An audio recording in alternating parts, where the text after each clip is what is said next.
ISIS has claimed responsibility for Russia's deadliest terror attack in decades.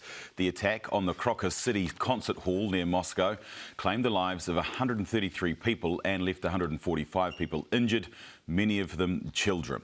Russian authorities have arrested the 4 gunmen responsible, and even though ISIS has claimed responsibility, Vladimir Putin, the president, he's pinning the blame on Ukraine. Joining us more on this is Otago University's international relations expert Robert Patman. Thank you very much for your time this morning, Professor.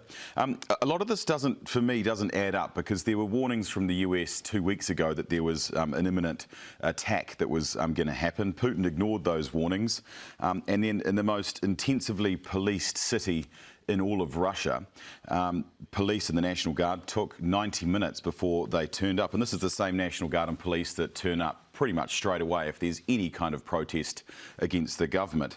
This doesn't sound right to me.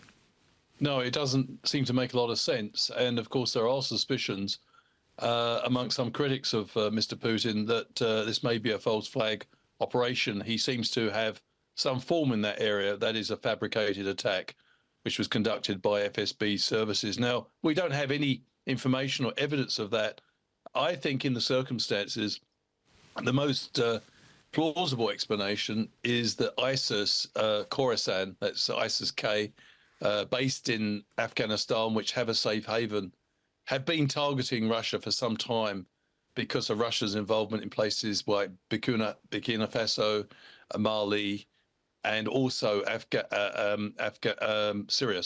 So because Russia's been involved in those places fighting Islamic State, it's quite possible that ISIS-K would target Moscow. Mr. Putin's been the receiving end of quite a strong propaganda campaign for about 2 years from ISIS-K. So he was clearly in their sights, or his regime was. So we shouldn't be surprised by this attack.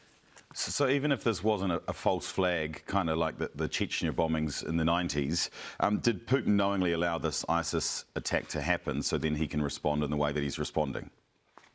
Well, we just don't know that at this stage. I mean, this situation is unfolding, Lloyd, as we speak.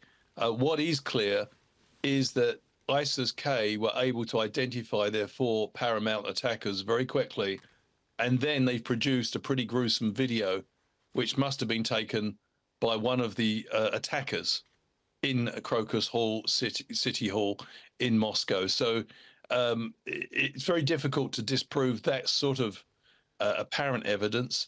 And Mr. Putin seems very keen. He remained silent for 24 hours after this attack before announcing that the Ukrainians were behind it. I don't think there's evidence that Ukraine have engaged in this type of activities before. After all, their country has been invaded by Russia, and they've responded to that invasion. And they're engaged in a form of asymmetrical warfare where they're targeting selectively Russian facilities overnight. In the last 24 hours, they've been very successful in immobilizing 2 Russian warships in the Black Sea. So it doesn't seem to fit in with what Ukraine is doing in resisting the Russian invasion of their country. Because whichever way you look at it, this is so sad. 300 people who were shot, 150 of them dead, the rest who are in hospital. And now Putin is using this to then target Ukraine. Is there any way that Ukraine was responsible for this?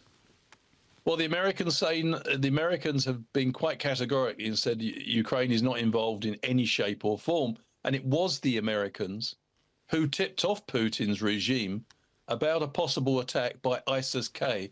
They made the warning after the Russian the FSB, Federal Security Services, managed to prevent an attack by ISIS on a synagogue in Moscow. Shortly after that failed attempt by ISIS, the Americans put out a warning, and they published it on their embassy in Moscow, warning all Americans to keep away from Russian concerts.